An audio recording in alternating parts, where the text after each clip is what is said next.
grand revolution that is about to happen. A revolution that is going to change the manner in which this world exists and the manner in which this world operates from every possible conceivable dimension, be it political, be it financial, be it social. You are at the door of a revolution, whether you understand it or not. أعوذ بالله من الشيطان اللعين الرجيم بسم الله الرحمن الرحيم الحمد لله بارئ الخلائق الأجمعين باعث الأنبياء والمرسلين ثم الصلاة والسلام على أشرف الأنبياء حبيب قلوبنا وشفيع ذنوبنا أبي القاسم محمد اللهم صل على محمد وعلى محمد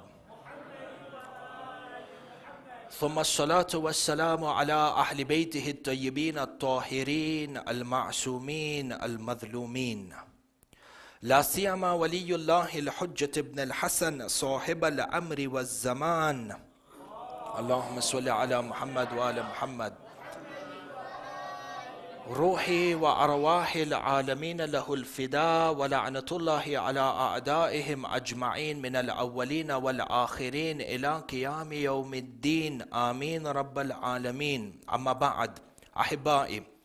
Yesterday we began with the discussion of exploring the traits that are necessary for us to cultivate within ourselves in order to qualify as mu'mineen. Traits that we need to cultivate within ourselves in order to attain perfection. Traits that we need to cultivate within ourselves in order to be successful in the dunya as well as the akhirah. For in essence, within the Quran, Allah Azza wa Jal has planned out and has put forward for us those aspects that are necessary for self-development. See, Amir al-Mu'mineen Ali ibn Abi Talib salawatullahi wa salamuhu alayh, Allahumma salli ala Muhammad wa ala Muhammad, says in one of his traditions, just to add that urgency and that importance in the discussions that we are engaged in, because a lot of these in essence are part of motivational talks, and there is no better entity that you can find in this earth to motivate you and to develop you to be the perfect being outside of the Quran and Ahlul Bayt. See, the hadith of Amir al-Mu'mineen, he says, we were born free, and hence we should live as free men. Don't be a slave to anybody. Don't be a slave to yourself or to your passions or to your desires. And when you live as a free man, the idea is that you live a life of a legacy. You live a life where you leave behind a legacy.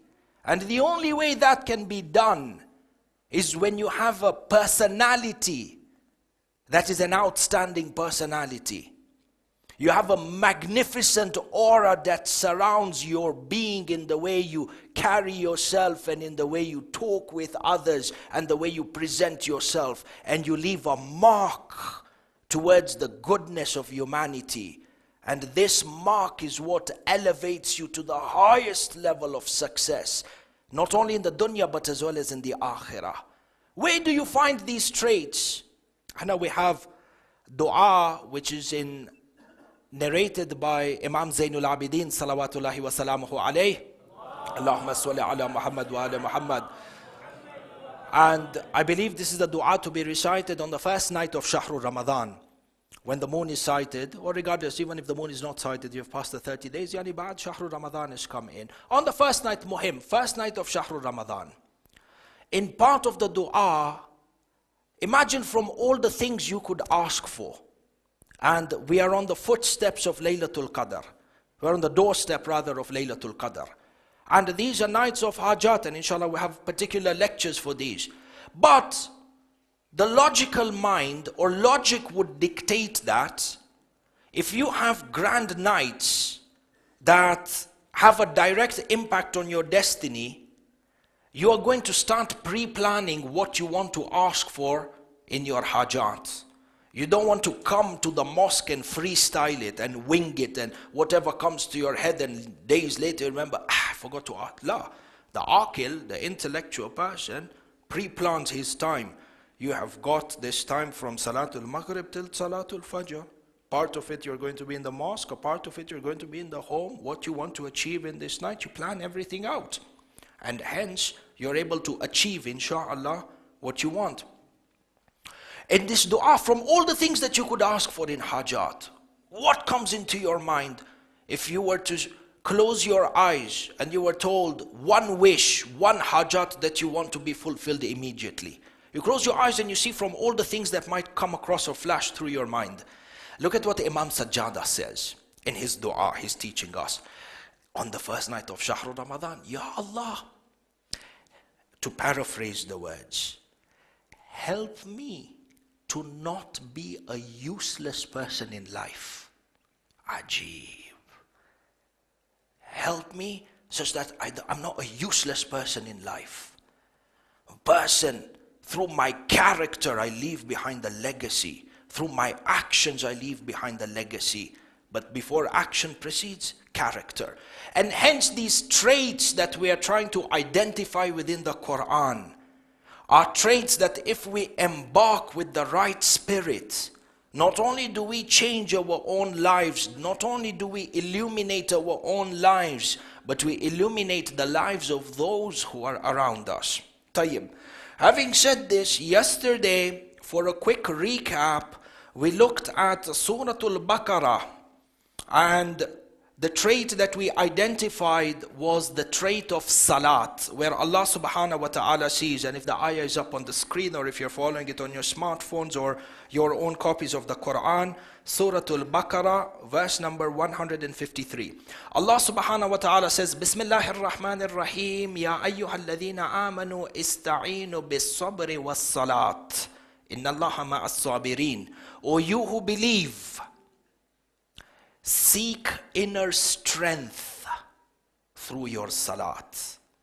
And so, as per yesterday's discussion, we said salat as an institute, number one, is a source of seeking inner strength and self-empowerment in the face of difficulties that you may face on a daily level. Every day of your life there is one type of a challenge, one type of challenge or the other that you are facing. And many times the human being feels that I'm limited in my capacity and limited in my resources, and I cannot handle that pressure. The term cracking under pressure, giving up in life. La, for the mu'min, these thoughts never cross through his mind because he has understood the institution of salat.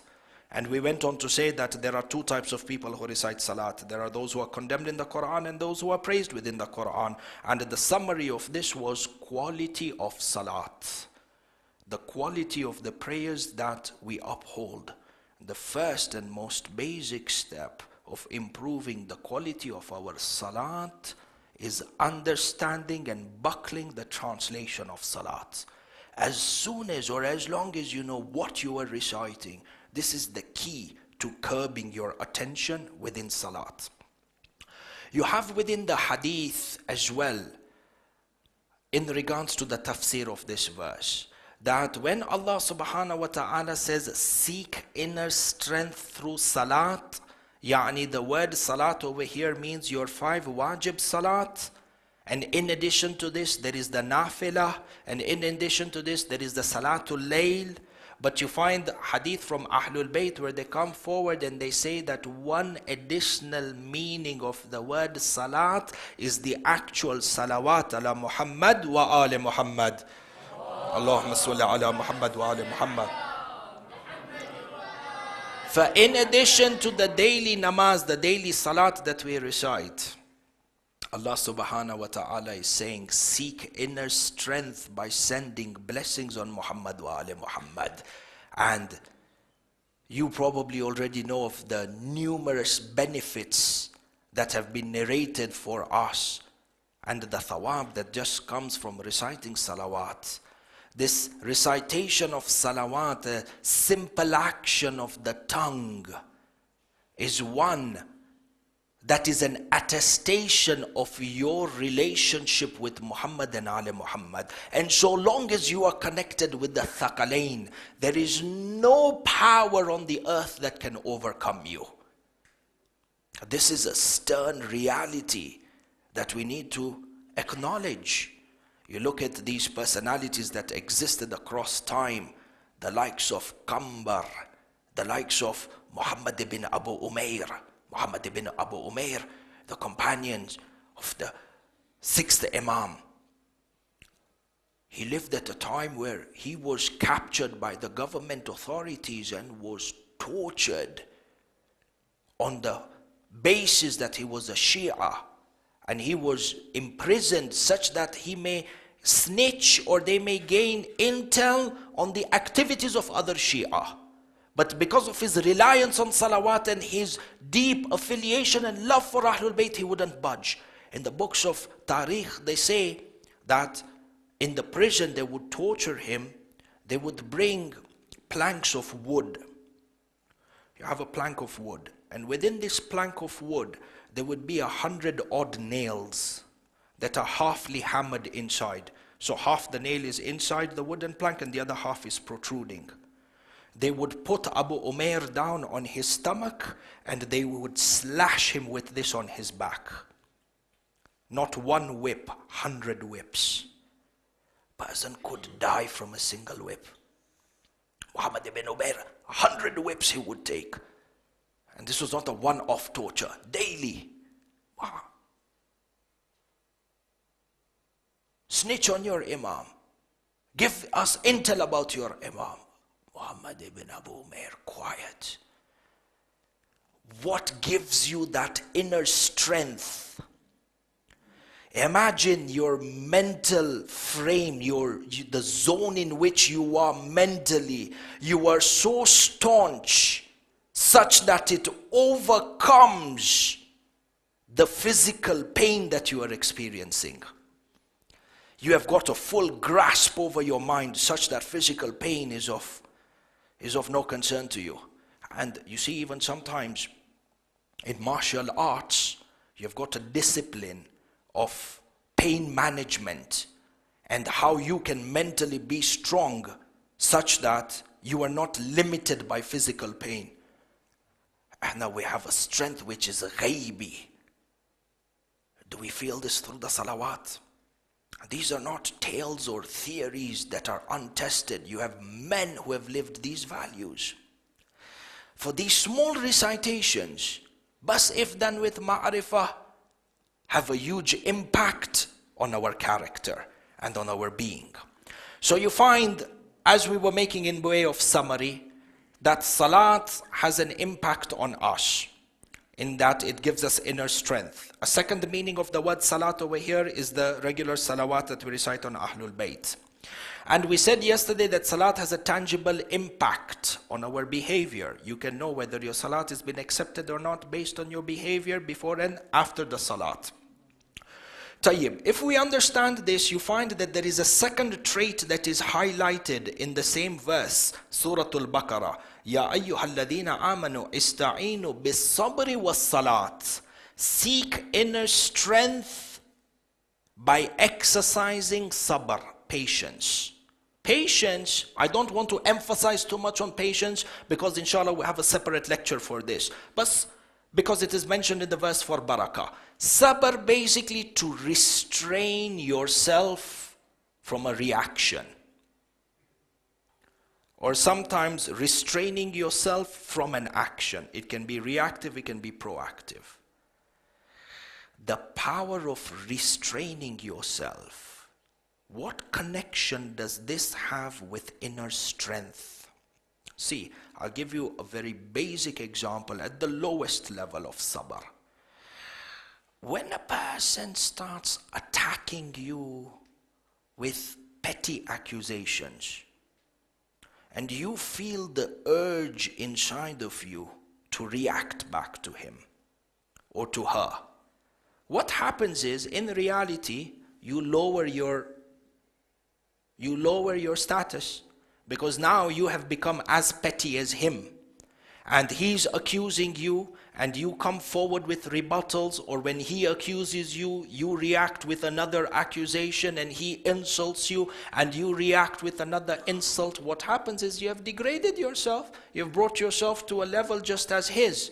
Whereas on the other hand, when you practice sabr and you restrain yourself from reacting, you restrain yourself from responding, what happens is you begin to strengthen your soul, in that you become immune to the useless opinions of people around you.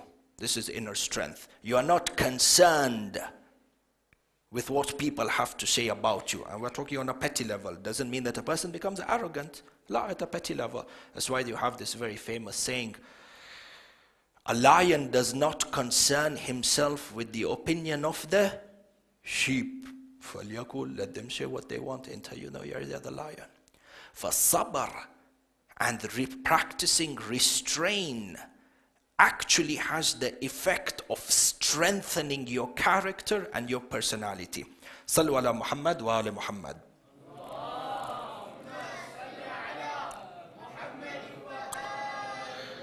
Tayyib.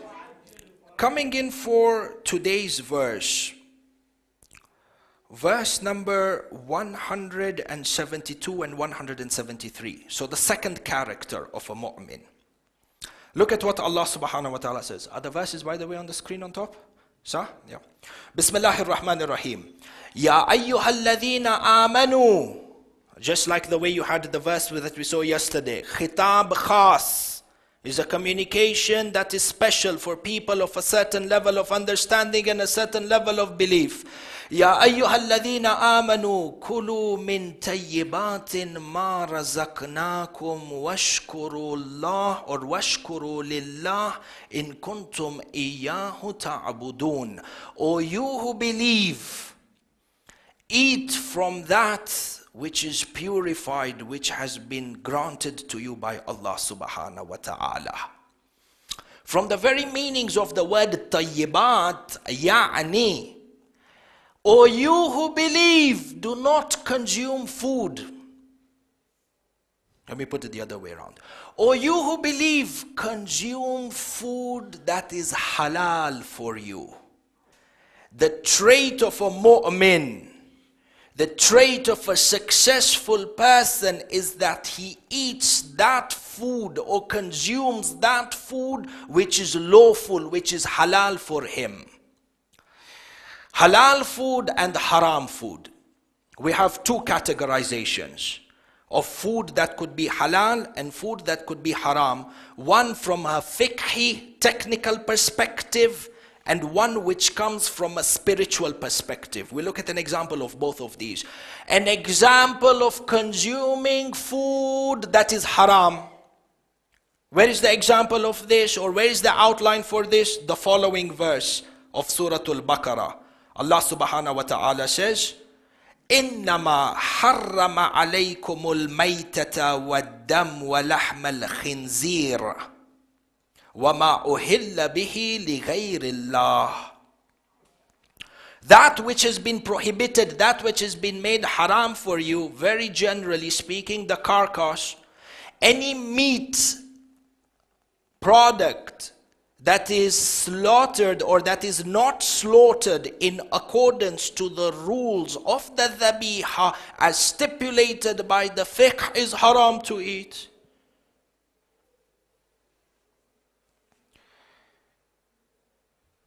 Fish. We have a certain type of seafood that is acceptable to eat, and we have certain type of seafood that is not acceptable to eat. Ya Habibi, no matter how much that octopus looks delicious, I have to ask myself, is it halal or haram? So food that we consume, Allah subhanahu wa ta'ala says the mu'min is the one who takes care in issues of halal and haram when it comes to the food that we consume. Inshallah, I think from what I understand over here in Nairobi and pretty much in Kenya, there is absolutely no problem in finding food that is halal. And perhaps most of the meat or the chicken that you consume is probably halal. I don't know, you all would know better. But in the West, we have mashakil, you have issues. Even worse, sometimes we have our local lads and local girls who are going abroad to study because they've been in East Africa, and suddenly you see a McDonald's and you see that Mac burger and that temptation kicks in. You forget, ya haram, ya halal. And it opens the doors of mashakil, tribulations in the character of the child. And the parent sits back and says, Ajib, I sent him or her to go and get a university education. They can make their life. The guy comes back being a shaitan. The root cause for this is the food. Now a person comes forward and he says, logically speaking, yani food that is not halal, how can it really have an impact on my spirituality? And then you have food that is prepared by those people who are outside of the Ahl al-Kitab, whether the issue of najasa comes in or not. And there are thousands of ishkals around them and thousands of arguments. The reality is this in the Quran. You are the food that you consume. See, when you worship Allah subhanahu wa ta'ala, your worshipping of Allah, the goal behind your worship is the elevation of your soul. Sahih, the elevation of your ruh. However, because of the way Allah subhanahu wa ta'ala has created us, we are created in the dunya where your soul is restricted to your body. And in essence, your body is the vehicle through which your soul seeks elevation. So the way you treat your body has an impact on your soul. In fact, your elevation of your soul is contingent upon how you treat your body. Salat.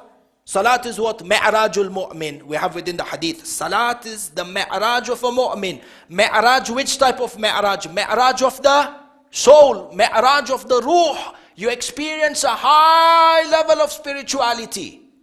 But how do you experience this high level of spirituality with your soul? By the help of your body. Standing in qiyam, you need your body. Going into ruku, you need your body. Going into sajda, you need your body. So you're using your body as a vehicle, as a means for the elevation of your soul. Hajj, the same thing. Hajj is supposed to be spiritually uplifting, but you cannot gain that spiritual upliftment without your body, because you need your body to do tawaf. You physically need your body to be in Mina and to be in Arafah. Every ibadat, every aspect of worship that we have, it entails us using our body. See, this is the relationship between the ruh, between the soul and the body. It entails every aspect of worship, entails you using your body such that you may elevate your soul. Ziyarah to Karbala. Hadith, we have ziyarat of Karbala. Walk to Karbala. Suffer under the heat. Suffer with your legs and let your legs get swollen in the process. Because why? That pain that you face in the process has an impact on the ruh. So, your body has an impact on your soul. And vice versa, your soul has an impact on your body.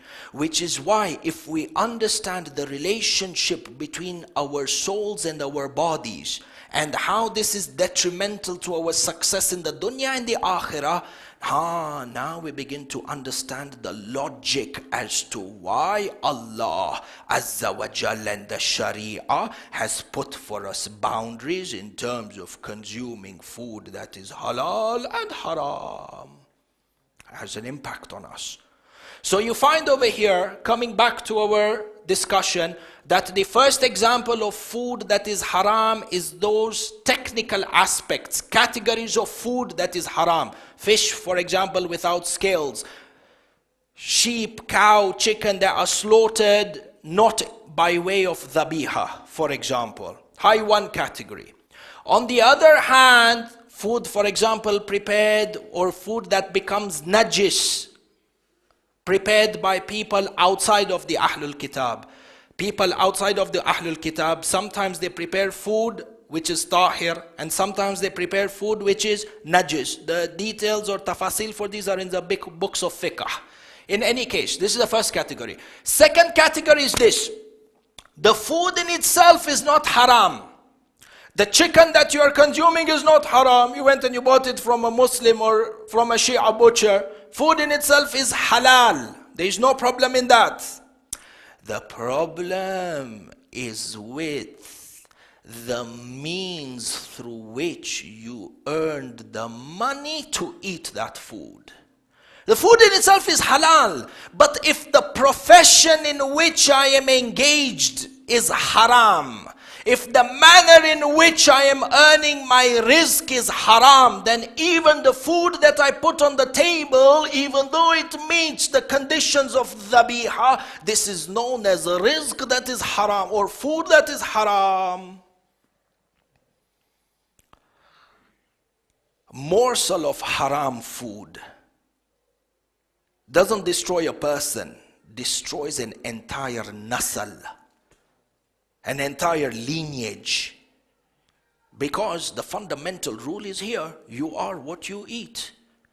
And as the breadwinner of the house, if you are in that position, feeding your family, or even conceiving, you see, conception is a big deal in Islam. Parenting doesn't start when the child is born. Parenting starts way, way before that. When you're even thinking about conceiving your child, the duties of parenthood start over there, which is why you have the hadith that the expecting woman always needs to be, for example, in a state of wudu, or recite Surah Al-Yusuf and so on and so forth. Why? Because there are these effects on your newborn baby. I remember back in the day, people used to come and say, oh, this is just cultural talk, vague talk. La, la, la. Science has even proved now that the actions of a pregnant woman has an impact on the fetus.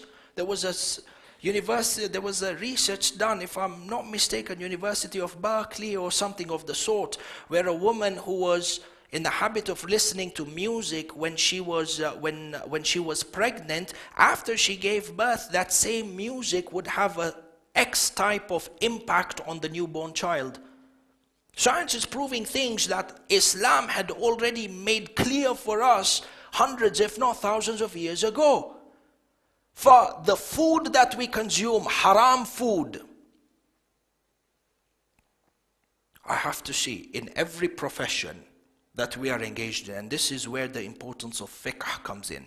Sometimes there's again another division. Sometimes the profession is haram to begin with. I decide I want to become a rap star and I want to make it big on MTV, and through this I'm going to feed my family and madri shu. La, rizq haram, habibi, there's no way around it. Or it could be the other way around, that my actual profession is halal, but within my profession there are fiqhi boundaries as to what to do and what not to do. I gave you by way of example, abortion.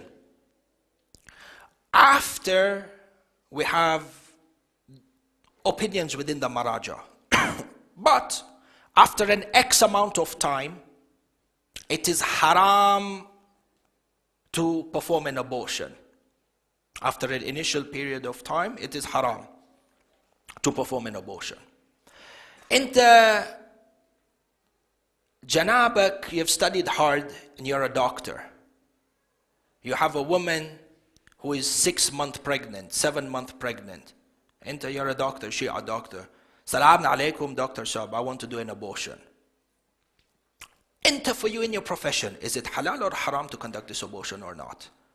And like this, as businessmen, in the fields of business, in the fields of investments, we all have boundaries of what is halal and haram.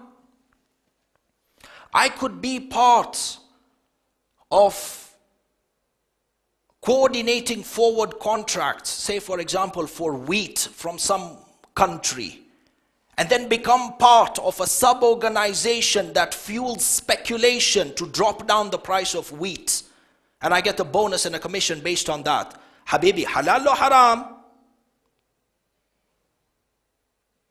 I have to think. I have a credit account with a supplier or with somebody who's buying from me. We have a credit account, and the credit account keeps rolling every month. Only without me telling him, I went and increased the price 10%. Rules of tijara, agreement on a price of sale. Halal or haram?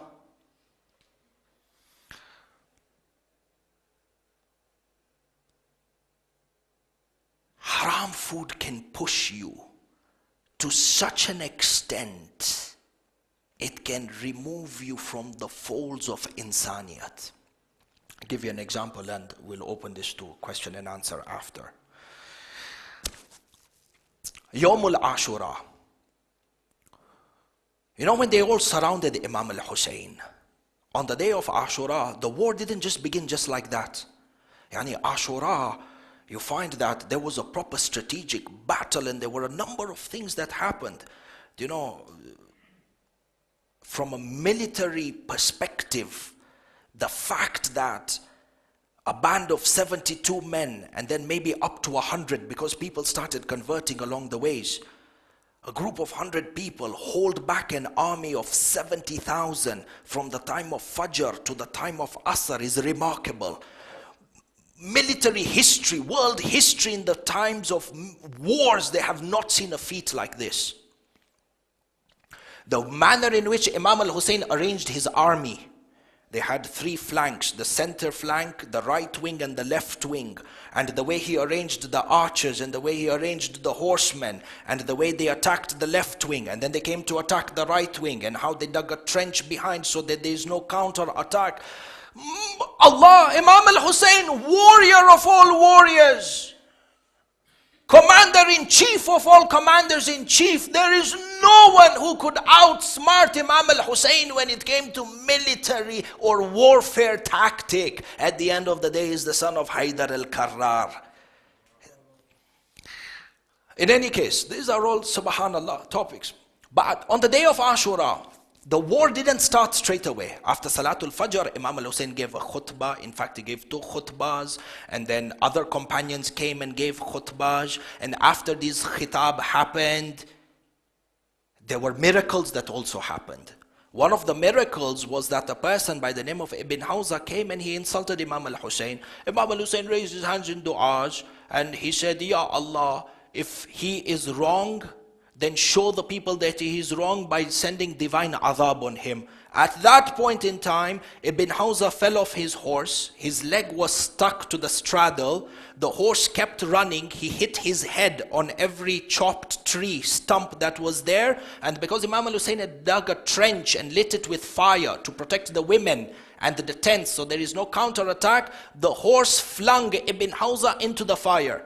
And the enemies are watching this. Mu'jiza in front of them has happened. Baba, don't fight Imam al-Hussein. You can see he's a man of God. You can see that he is the 3rd rightly appointed Khalif of Allah. Did it have an impact on them? La. Nothing. Mu'jiza happens in front of you and you're indifferent to that. Baba, how dark must their souls be? Why did they become that dark? Imam al-Hussein said to them at one point on the day of Ashura, do you know why my guidance doesn't have an impact on you? Do you know why when I say things to you, it doesn't sink into your heart? He says, لَقَدْ مُلِئَتْ بُطُونَكُمْ بِالْحَرَامِ. Because your stomachs are filled with food that is haram. It became a barrier and an obstacle to your faculty of aql. You cannot process information anymore. Hence, when it comes to food that is halal and haram, it is always important to understand this relationship between the soul and the body. You are what you eat. What you consume in your body is going to affect your ruh. And in the same way, the way you treat your ruh is going to affect your body. Look at the Maraja, for example, because their nafs is so strong. You have Maraja at the age of 90, 95, memorizing verses of the Quran, fit as a fiddle. Sometimes we come and we see, la, by the age of 90, 95, person is suffering thousands of mental illnesses. In any case, so the second trait is the trait of consuming food that is halal. Before we move on, we take questions. Any questions from the gents side?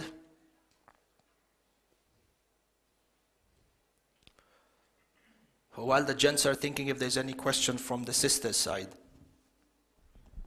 Sallu ala Muhammad wa ala Muhammad. Thank you. Oh, 2 questions. Thank you.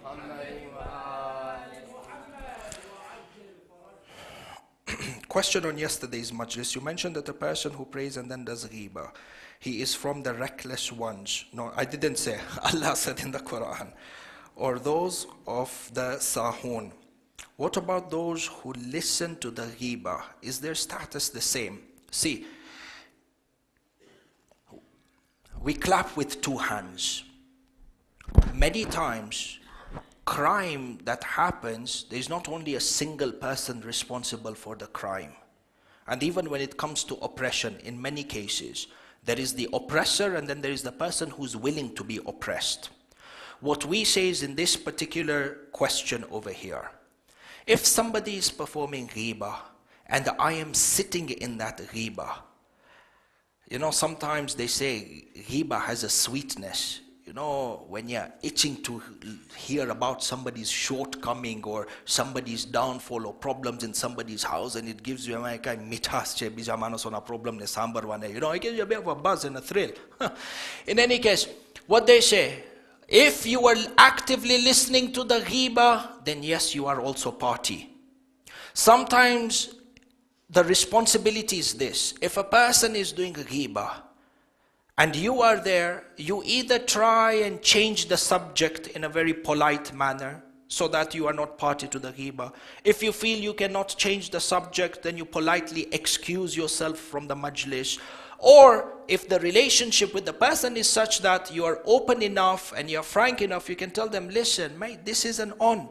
We cannot be speaking about other people like this. Depending on the relationship, it is there. But at the very minimum, person should take a stance and walk away. If we cannot condemn something as tiny as a ghiba, when are we ever going to have the courage to condemn oppression, which is even at a larger scale? Not to say that a ghiba is something small. But these are traits within us that cultivate little bit of courage. Good question. Second question that is there from the women's side.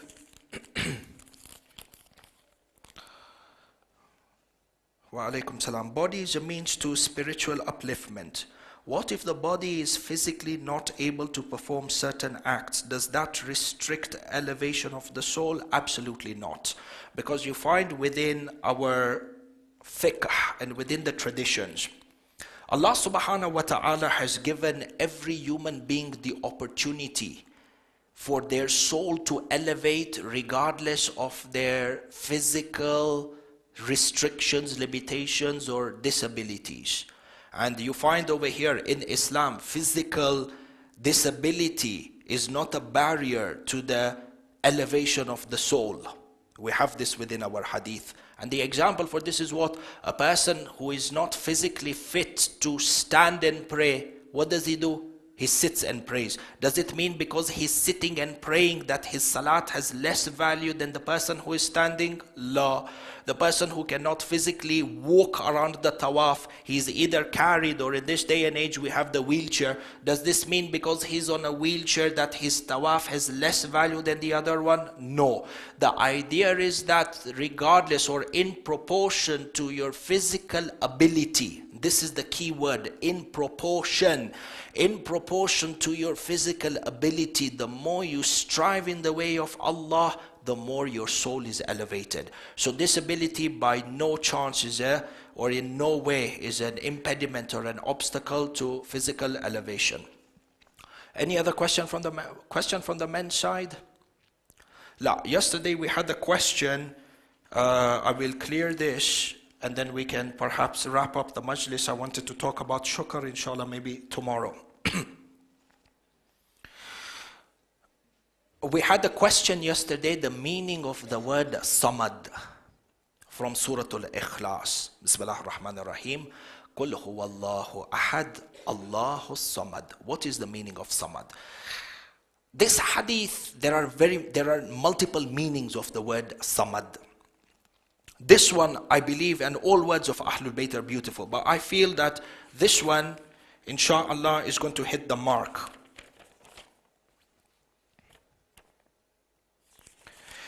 Hadith is from the hadith is from Tafsir Nur al-Thaqalain. When you say Allahu Samad, you have 5 letters. Yesterday I said Samad yani Sin, Mim, Dal. It's Saad. Mistake. Saad, Mim, Dal. When you say Allahu Samad, when you actually break up the word, it's made up of 5 letters. You have Alif, Lam, Saad, Mim, and Dal. Allahu Samad. Each one of these letters represents a grand attribute of Allah. And this meaning is supposed to flash through our mind when we are reciting Surah Al-Ikhlas. Alif, the letter Alif stands for the inaniyat of Allah. Ashhadu an la ilaha illallah. His own attestation of his oneness. The Lam represents the uluhiyyah, the lordship of Allah. Now this is where there's a very beautiful meaning that comes out from the grammar and from the tajweed. See, when you're reciting the surah, you say Allahu Samad. You don't say Allahu Al-Samad. According to the rules of tajweed, the lam is silent, there is idgham, and you don't say Allahu As-Samad. You join it together, Allahu Samad. So the alif lam is silent. Perhaps to the listener, he doesn't even realize that there is the letter alif lam. When you're listening, you don't know that there is the letter alif lam. It is only when you open the book or when you actually look at the word as-samad, you see alif lam. Correct? So the mufassirin or the Ahlul Bayt come forward and say, and this represents in the manner in which you recognize Allah.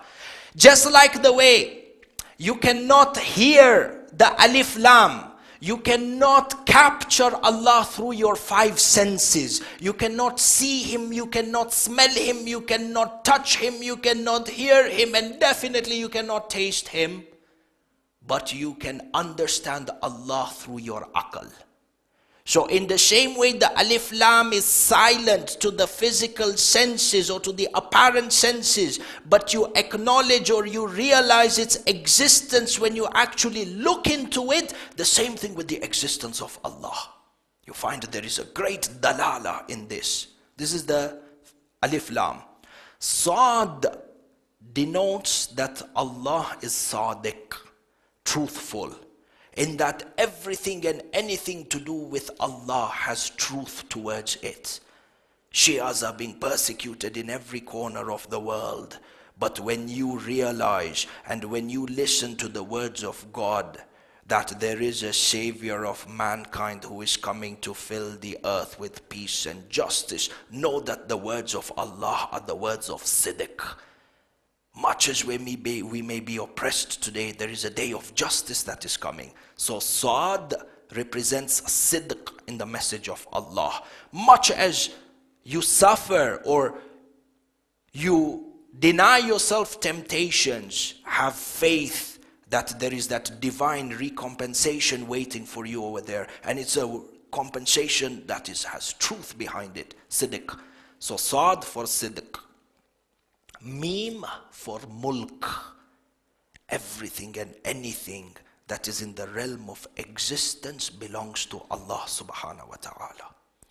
And Dal means dawam. Dawam meaning Allah's existence is not constrained by time. You cannot even say that God is eternal. God is created eternity. And this is the meaning behind the word Samad from Tafsir Nur al-Thaqalain on the words of Ahlul Bayt. Sallu ala Muhammad wa ali Muhammad. Tayyib. Do we have time to go over one more character and then tomorrow we move on? Tayyib. We will try and make this quick, inshaAllah. The last character, again from the same verse of the Quran, Surah Al-Baqarah, verse number 172. Look what Allah subhanahu wa ta'ala says. Ya ayyuha alladhina amanu kulu min tayyibatin ma razaqnakum. Eat from that food that is halal. This rizq that Allah has given you, food that is halal. This is one. So trait number 2. Yesterday salat, today eating food that is halal. The third trait,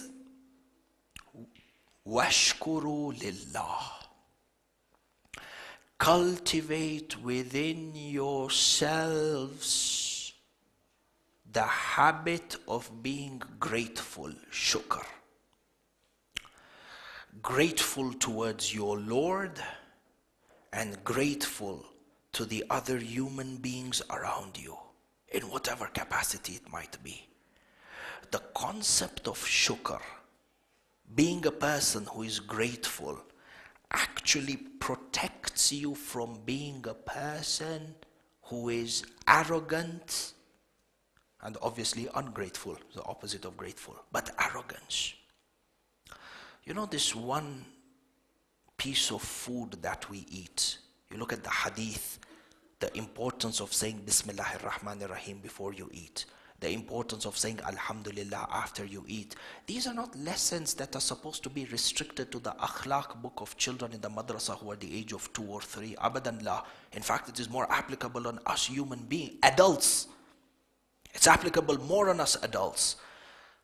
You know, this one morsel of food that we eat, God forbid, if you were not in a position to digest it, can you imagine the chaos your health could be in? Do we ever think about this iftar that I've just eaten today? Ya Allah, not only thank you for this food, Ya Allah, thank you for giving me a body that I'm able to digest this food. Seriously, sit back and think. What would be our state if we were not able to digest the food that we consume? We could earn in our professions. We could be successful businessmen. We could be successful engineers, doctors, pilots, whatever you want. But if Allah willed for that crop to not grow from that earth and from that soil, your purchasing power would mean zero. Sahilola. Appreciating this every time food is in front of you. This is why asraf is a concept that is aslan rebuked. Shias of Ali can't do asraf. Even grain of rice, you can't do asraf. Ni'mah of Allah requires shukr. And I end with this, and then we have the masa'ib. Our connection with Imam al-Hussein is our salvation. Sallu ala Muhammad wa ala Muhammad.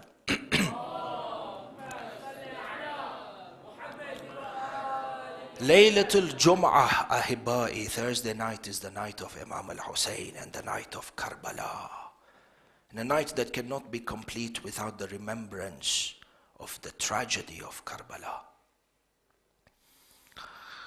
The narrations mention Sham-e Ghariban, Sham-e Ghariban. One of the most difficult nights that fell upon the women and the family of Ahlul Bayt.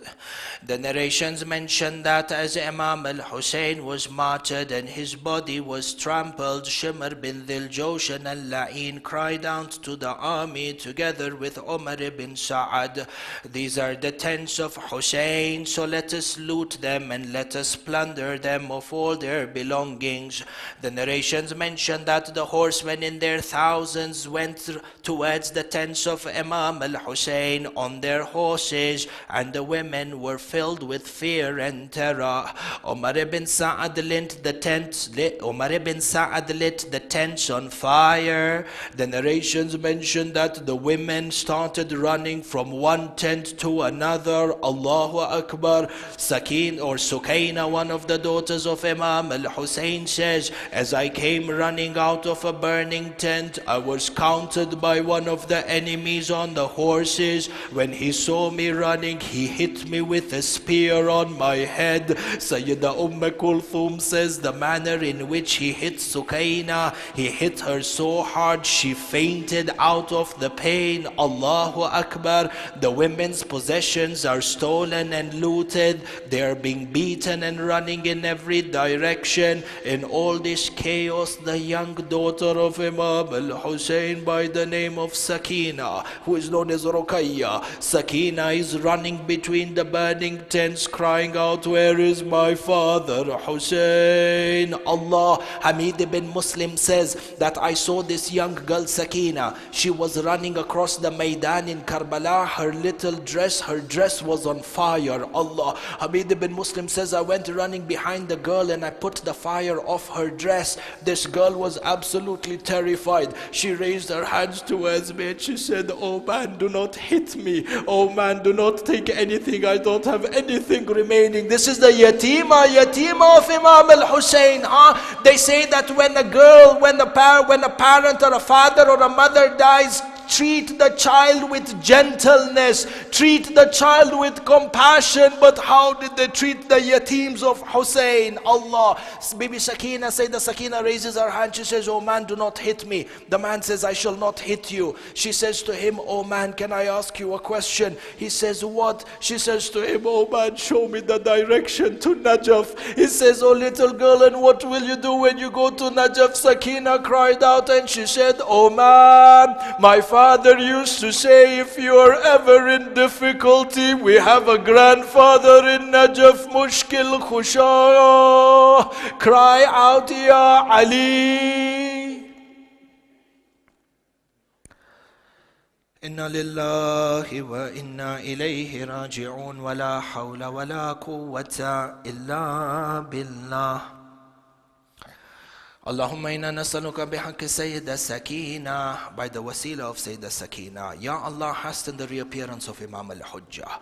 We pray to Allah subhanahu wa ta'ala, by the sake of Sayyida Sakina, Ya Allah, accept our fast and our a'mal on a night like this. Ya Allah, by the sake of Sayyida Sakina, forgive us our sins on a night like this. By the sake of Sayyida Sakina, Ya Allah, mu'mineen and mu'minat who have come here today, do not let anybody leave except that you have fulfilled their hajat, Ya Allah. By the sake of Sayyida Sakina, mu'mineen and mu'minat who are not in the best of health, Ya Allah, you grant them shafa'ah. Ya Allah, by the sake of Sayyida Sakina, marhumin and marhumat who have passed away, you make their graves into a garden from the gardens of Jannah. Wa akhiru da'wana anil hamdulillahi rabbil alameen. Yaqulullah ta'ala, inna allaha wa malaikatahu yusalluna ala nabi, ya ayyuhalladhina amanu sallu alayhi wa sallimu taslima. Revolution that is about to happen. A revolution that is going to change the manner in which this world exists and the manner in which this world operates from every possible conceivable dimension, be it political, be it financial, be it social. You are at the door of a revolution, whether you understand it or not.